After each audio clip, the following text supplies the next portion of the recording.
Hello guys, வணக்கம். This is Anbuseelan. இன்றைக்கி நம்ம என்ன பார்க்க போகிறோம் அப்படின்னா, நெஃப்டி அப்படின்னா என்ன, அந்த நெஃப்டியில் ஆப்ஷன் பண்ணுறது எப்படி அப்படிங்கிறது தான் இந்த வீடியோ ஸ்கிப் பண்ணாமல் முழுமையாக பாருங்கள். எஜுகேஷன் பர்பஸ்க்காக என்னுடைய டெலகிராம் குரூப், வாட்ஸ்அப் குரூப்பில் இணையனும் விருப்பம் உள்ளவங்க டிஸ்கிரிப்ஷன் பாக்ஸில் லிங்க் கொடுத்துருக்கேன். அந்த லிங்க்கை பயன்பெற்று கொள்ளலாம்.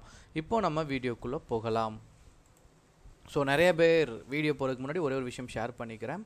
நம்மளுடைய டெலகிராம் லிங்க் ஒர்க் ஆக மாட்டேங்கு அப்படின்னு சின்ன கம்ப்ளைண்ட் இருக்குது. ஒன்றுமே இல்லை, அந்த டிஸ்கிரிப்ஷனில் இருக்கிறத அப்படியே காப்பி பண்ணிவிட்டு டெலகிராமில் பேஸ்ட் பண்ணுங்கள், சரிங்களா? இல்லை அப்படின்னா ஜேபிஏ தமிழ் ஷேர் மார்க்கெட் அப்படின்னு சொல்லி டைப் பண்ணுங்கள். சர்ச் பாக்ஸில் டெலகிராமில் நம்மளுடைய குரூப் உங்களுக்கு கிடைச்சிரும், சரிங்களா?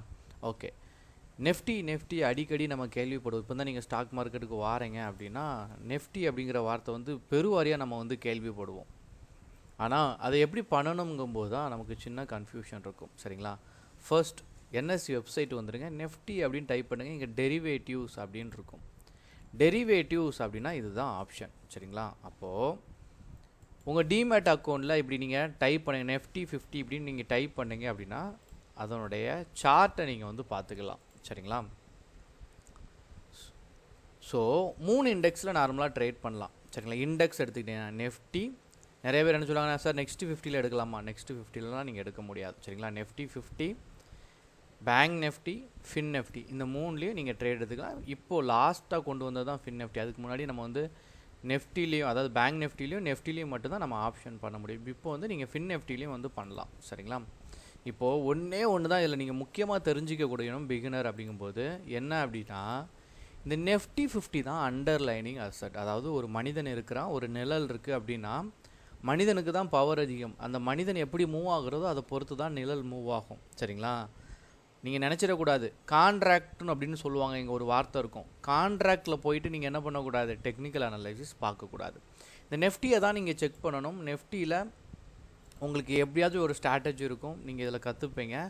ஸோ இதை நீங்கள் பார்க்கும்போது இது மேலே ஏறுமா கீழே இறங்குமா அப்படிங்கிறத நீங்கள் கணிக்கணும். இப்போது மேலே ஏறும் அப்படின்னா, இப்போ இந்த நெஃப்டி மேலே ஏறிடும் அப்படின்னு நீங்கள் கணிக்கிறீங்க அப்படின்னா, சரிங்களா, கால் ஆப்ஷனை பை பண்ணணும், ஞாபகத்தில் வச்சுக்கோங்க. இல்லை இது இன்னும் கீழே சரியும் அப்படின்னா புட் ஆப்ஷனை, சரிங்களா, அதாவது புட் ஆப்ஷனை பை தான் பண்ணணும், மறந்துடக்கூடாது. ரெண்டுமே பை தான், சரிங்களா? மேலே போனால் கால் ஆப்ஷன் பை, கீழே வந்துச்சுன்னா புட் ஆப்ஷன் பை. இதை மட்டும் மைண்டில் வச்சுக்கோங்க. இப்போது எப்படி ஆப்ஷனை செலக்ட் பண்ணுறது அப்படின்னோன்னு ஸோ இப்படியும் காட்டிடுறேன். ஸோ எப்படி எடுக்கணுங்கிறதையும் டிமேட்டில் நான் சொல்லிடுறேன். ஸோ இதில் நெஃப்டி அப்படின்னு டைப் பண்ணிங்கன்னா டெரிவேட்டிவ்ஸ்னு வந்துச்சா, இதில் வந்துட்டிங்கன்னா ஆப்ஷன் செயின் அப்படின்னு ஒரு இடம் இருக்கும். இந்த ஆப்ஷன் செயினை கிளிக் பண்ணிட்டீங்க அப்படின்னா உங்களுக்கு இங்கே டீட்டெயில்டாக தெரிய ஆரம்பிச்சிடும். இதில் லெஃப்ட் சைடு இருக்கிறது கால் ஆப்ஷன், ரைட் சைடு இருக்கிறது புட் ஆப்ஷன், சரிங்களா? இந்த எல்லோ ஷேடோ இருக்குது, ஒயிட் ஷேடோ இருக்குது, சரிங்களா? இந்த white shadow out of the money. Call ஆப்ஷனுக்கு இது out of the money, put ஆப்ஷனுக்கு இது out of the money. Confuse ஆகிடக்கூடாது. எல்லோ ஷேடோ அடிச்சிருக்கா, இது இந்த மணி. ஒன்றுமே இல்லை, 100 ரூபாயிலேருந்து அப்படி 102 103 அப்படின்னு கால் ஆப்ஷன் தொட்டுக்கிட்டே வருது அப்படின்னா அது இந்த மணி அப்படி ஞாபகத்தில் வச்சுக்கோங்க மைண்டில், சரிங்களா? இந்த மணி, இன்னான மணி, இந்த மணி அப்படி ஞாபகத்தில் வச்சுக்கோங்க, சரிங்களா? அந்த 100 ரூபாயில் தான் நிற்கி அப்படின்னா அது அட் த மணி, அட் ப்ரெசண்டில் இருக்குல்ல, அட் த மணி அப்படின்னு வச்சுக்கோங்க. அவுட் ஆஃப் த மணி அப்படின்னா இன்னும் நம்ம 101 102 தொடலை, சரிங்களா? இப்போ நீங்கள் பார்த்தீங்கன்னா 19,450 19,500, சரிங்களா? இதுக்கு அடுத்து வெளியில் வரலாம் கால் ஆப்ஷனுக்கு அவுட் ஆஃப் த மணி. இதுக்கு உல்ட்டாவாக இருக்கிறது, அதாவது இன்னாச்சில்ல, அதெல்லாம் இங்கே out of the money put ஆப்ஷனுக்கு. இதில் மட்டும் கொஞ்சம் குழப்பமாக இருக்கும், சரிங்களா? ரிப்பீட்டடாக நம்ம பேசுனதை ரிப்பீட்டடாக ஒரு வாட்டி கேட்டு பாருங்கள், ஒரு புரிதல் வந்துடும், சரிங்களா? இப்போது என்னுடைய பெஸ்ட்டு சஜஷன் என்ன அப்படின்னா, எல்லோரும் என்ன பண்ணுவாங்க அப்படின்னா, பணம் கம்மியாக இருக்குல்ல, இவங்கெல்லாம் என்ன பண்ணுவாங்கன்னா அவுட் ஆஃப் த மணியில் போயிட்டு கான்ட்ராக்ட் எடுப்பாங்க. இப்போ நெஃப்டி எவ்வளோவில் இருக்குது, 19,465 இருக்கா. இப்போ நான் என்ன பண்ணுறேன், 19,400 அப்படின்னு நான் எடுத்துக்கிறேன். இப்படி நான் டைப் பண்ணுறேன். இதில் பார்த்தீங்கன்னா மந்த்லி கான்ட்ராக்ட் இருக்கும், வீக்லி கான்ட்ராக்ட் இருக்கும். அதாவது என்ன அப்படின்னா, இங்கே நீங்கள் பார்த்தீங்கன்னா ஒவ்வொரு வியாழக்கிழமையும் என்ன ஆகும் அப்படின்னா கான்ட்ராக்ட் க்ளோஸ் ஆகும். இதில் 17ஆம் தேதி இருக்கா, இருக்கும் பாருங்கள். 24ஆம் தேதி இருக்கா அந்த சைடில் 17 24 இருக்கா. ஆகஸ்ட் 31 இருக்காது, சரிங்களா? ஏன் அப்படின்னா இந்த ஆகஸ்ட் மந்தில் ஒன்றுமே டேட்டு போடாமல் இருக்கா. இதுதான் அந்த மந்த் முடிகிறதுக்குள்ளே கான்ட்ராக்ட். இப்போது நான் நினைக்கிறேன் இது 19,400லேருந்து 19,800 போயிடும், இந்த வாரமே போயிடும் அப்படின்னு நினச்சேன்னா நான் என்ன பண்ணுங்க 17 எடுத்துக்கிறேன். இல்லை இது அதுக்கு அடுத்த வாரம் தான் போகும் அப்படின்னு நினச்சிங்கன்னா 24, இல்லை இது இந்த மந்த் எண்டில் தான் போகும்னு நினச்சா நீங்கள் என்ன பண்ணணும், ஆகஸ்ட்டை எடுத்துக்கணும். இதுதான் இதனுடைய கான்செப்ட். எவ்வளோ நாளில் போகும்? என்னுடைய சஜஷன் இன்ட்ராடே பண்ணுங்கள். அதுலேயும் அந்தந்த வீக்கில் எடுத்து ஸ்கேல்பிங் பண்ணுறது நல்லது. எக்ஸ்பைரி டே மட்டும் ட்ரேடை கொஞ்சம் அவாய்ட் பண்ணுறது, அதாவது அந்த வீக் இல்லாமல் அதுக்கு அடுத்த வீக்கில் பண்ணுறது நல்லது, எக்ஸ்பைரி டேயில் மட்டும். மித்த தருணத்தில் நீங்கள் என்ன பண்ணணும் அப்படின்னா இன்ட்ராடே பண்ணுங்கள், அதுவும் அந்த வீக்குக்குள்ளதை எடுத்து பண்ணுறது நல்லது. இப்போது நான் என்ன பண்ணுறேன், காலையும் ஆட் பண்ணிக்கிறேன், புட்டையும் நான் ஆட் பண்ணிக்கிறேன். சரிங்களா, இது ஒன்று.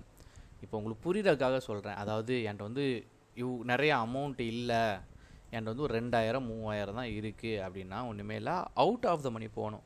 19,600 இது வந்து இது வரைக்கும் ரீச் ஆகலை. இதில் நான் என்ன பண்ணுறேன், கால் ஆப்ஷனையும் புட் ஆப்ஷனையும் ஆட் பண்ணுறேன். இப்போ புட்டோட வேல்யூ அதிகமாக இருக்கும். சரிங்களா, புட்டை விட்டுருங்க. நான் இப்போ மார்க்கெட் மேலே போகுதுன்னு ப்ரிடிக்ட் பண்ணுறேன், பட் என்கிட்ட பெரிய லெவலில் அமௌண்ட் இல்லை. ஏன்னா நீங்கள் 17ஆம் தேதிக்குள்ளே கான்ட்ராக்ட் எடுத்து நான் இப்போ பையின்னு கொடுக்குறேன். சரிங்களா, கொஞ்சம் அமௌண்ட் அதிகமாக இதில் தேவைப்படுறது. சரிங்களா, 3,400 இந்த அமௌண்ட் இல்லை, நான் கம்மியான ரேட்டில் தான் பண்ணணும்னு ஆசைப்பட்டீங்க அப்படின்னா இதை நீங்கள் கிளிக் பண்ணிங்கன்னா இங்கே வெறும் 260 ரூபா இருந்தால் போதும். சரிங்களா, நீங்கள் என்ன பண்ணலாம், இந்த லாட்டை வாங்கிக்கலாம், இந்த கான்ட்ராக்டில் என்ட்ராகி நீங்கள் எடுத்துக்கலாம். சரி, ரெண்டு விஷயம் கொஞ்சம் குழப்பமாக இருக்கும், கொஞ்சம் தெளிவாக கேளுங்க. இங்கே லாட் சைஸ் அப்படின்னு சொல்லுவாங்க. நெஃப்டியை பொறுத்த மட்டும் 50. இப்போ நான் வந்து 51 பர்ச்சேஸ் பண்ண முடியுமானா பர்ச்சேஸ் பண்ண முடியாது. 2 லாட்டாக எடுக்கணும்னா நீங்கள் 100 அப்படின்னு டைப் பண்ணணும். இங்கே 2 லாட்னு வந்துருச்சா, 150 அப்படின்னு நீங்கள் போட்டிங்கன்னா 3 லாட் ஆகும். சரிங்களா, பண்ணிங்கன்னா இங்கே வேல்யூ சேஞ்ச் ஆகும் 1. ஸோ இன்னொன்று, எப்போதுமே வந்து நான் எப்போவும் சொன்னேன், இதுதான் கான்ட்ராக்ட், இதுலேயும் சார்ட் இருக்கும், இந்த சார்ட்டை எடுத்து ட்ரேட் பண்ணாதீங்க. சரிங்களா, இதில் நீங்கள் டெக்னிக்கல் அனாலிசிஸ் பார்க்குறது முற்றிலும் தப்பான விஷயம். சரிங்களா, நீங்கள் பண்ணணும் அப்படின்னா Nifty 50யோட சார்ட்டில் தான் பண்ணணும். Nifty 50 தான் அண்டர்லைனிங் அசட். இங்கே ஒரு வார்த்தையை நீங்கள் நல்லா புரிஞ்சுக்கணும், அண்டர்லைனிங் அசட். அதை பேஸ் பண்ணி தான் இங்கே ட்ரேட். ஆப்ஷன் அப்படின்னாலே அண்டர்லைனிங் அசட் அப்படிங்கிற ஒரு வார்த்தை வந்து ஞாபகம் வந்துடும். நான் MBA படிக்கச்ச இந்த ஒரு வார்த்தை நான் எழுதினாலே எனக்கு நிறைய மார்க் கொடுத்துருவாங்க. சரிங்களா, இருக்கிற ஃபுல் மார்க்கில் இப்போ 2 மார்க் கொடுக்குறாங்கன்னா நமக்கு வந்து 1.5 கிட்ட கிடச்சிரும் இந்த ஒரு வார்த்தை எழுதினாலே, ஆப்ஷன் அப்படின்னு கேட்டாலே. ஸோ அதனால் இந்த வார்த்தையை மறந்துடாதீங்க. அதனால் நிறைய பேர் என்ன பண்ணுவாங்கன்னா கான்ட்ராக்டில் போயிட்டு செக் பண்ணுவாங்க, கான்ட்ராக்டில் பண்ணக்கூடாது. இப்போ நான் கணிக்கிறேன் கீழே இறங்கும் அப்படிங்கிறத, இப்போ நான் கீழே இறங்கும் அப்படின்னு நினச்சேன்னா நான் என்ன பண்ணணும், புட் ஆப்ஷனை பை பண்ணணும். சார் என்ன சார் புட் ஆப்ஷனை ஏன் பை பண்ண சொல்கிறீங்க, அது இறங்கலாம் செய்யும். இல்லை, இது நீங்கள் செக் பண்ணுங்கள். லைவ் மார்க்கெட் கீழே சரியும் போது இந்த 168 இருக்கு, அது அப்படியே இன்க்ரீஸ் ஆகும். அதனால தான் அதை பை பண்ண சொல்கிறதுக்காக காரணம். சரிங்களா, ஸோ ஒன்றுமே இல்லை, ஒரு ட்ரேட் எக்ஸிக்யூட் பண்ணுறதுக்கு முன்னாடி இதில் நிறையா ப்ராக்டிஸ் தேவை. எனக்கு எப்படி சார் இதை கணிக்கிறது அப்படின்னு ஒரு கேள்வி வரும், உங்கள் எல்லாத்துக்குமே வரும், எப்படி கணிக்கிறது அப்படிங்கும்போது ஒன்றுமே இல்லை, கூகுளில் போயிட்டு Nifty வெயிட்டேஜ் அப்படின்னு டைப் பண்ணுங்கள். அதாவது இந்த இண்டெக்ஸ் மூவ் ஆகுது, இதை தான் பார்த்து எல்லாருமே ட்ரேட் ஆவாங்க. இந்த இண்டெக்ஸ் மூவ் ஆகிறதுக்கு முக்கியமான விஷயம் என்ன அப்படின்னா வெயிட்டேஜ். சரிங்களா, அப்போது ஒரு ஸ்டாக் முன்னாடி பின்னாடி போகிறதுக்கு நிறையா வெயிட்டேஜ் இருக்குது. அப்போ எதுக்கெலாம் வெயிட்டேஜ் கொடுத்துருக்காங்க, நீங்கள் நெஃப்டியை கணிக்கணும் அப்படின்னா எதுலாம் ரொம்ப முக்கியம் அப்படின்னா இங்கே பாருங்கள், செக்டாருக்கும் வெயிட்டேஜ் இருக்கும், கம்பெனிக்கும் வெயிட்டேஜ் இருக்கும். அதனால தான் நெஃப்டியில் ட்ரேட் எடுக்கிறது கொஞ்சம் கடினம். இப்போது ஃபினான்ஷியல் சர்வீஸ் 37% இருக்குது, 38ன்னு கூட எடுத்துக்கலாம். ஐடி சரிங்களா 12-13% இருக்குது. ஹெச்டிஎஃப்சி, ரிலையன்ஸ், ஐசிஐசிஐ இதில் 3 எடுங்க, இதுலேயும் 3 எடுங்க, எல்லாம் 2 மட்டும் எடுத்துக்கோங்க. இது எப்படி மூவ் ஆகுது அப்படிங்கிறத செக் பண்ணணும். சரிங்களா, இது ரொம்ப முக்கியமான விஷயம். ஃபினான்ஷியல் சர்வீஸ் இருக்கும், ஐடி இருக்கும், இதனுடைய இண்டெக்ஸை கொஞ்சம் பார்த்துட்டு இதெல்லாம் எப்படி மூவ் ஆக போகுதுங்க கொஞ்சம் ப்ரெடிக்ட் பண்ணிட்டீங்க, இந்த ஹெச்டிஎஃப்சி இதெல்லாம் பார்த்துட்டீங்க அப்படின்னா நீங்கள் எப்படி மூவ் ஆகும் அப்படிங்கிறத ஓரளவுக்கு வந்து கணிக்கலாம். சரிங்களா, இதுதான், இதை வச்சு நீங்கள் ஸ்ட்ராட்டஜி க்ரியேட் பண்ணுறது ரொம்ப நல்லது. சரிங்களா, ஸோ நிறையா இருக்குது இதில் வந்து நீங்கள் கற்றுக்கக்கூடிய விஷயம். இதில் பொறுமையாக ட்ரேட் பண்ணுங்கள், பெரிய அமௌண்ட்டை ஸ்டார்டிங்கில் போட்டு இன்வெஸ்ட் பண்ணி ட்ரேட் பண்ண வேணாம்.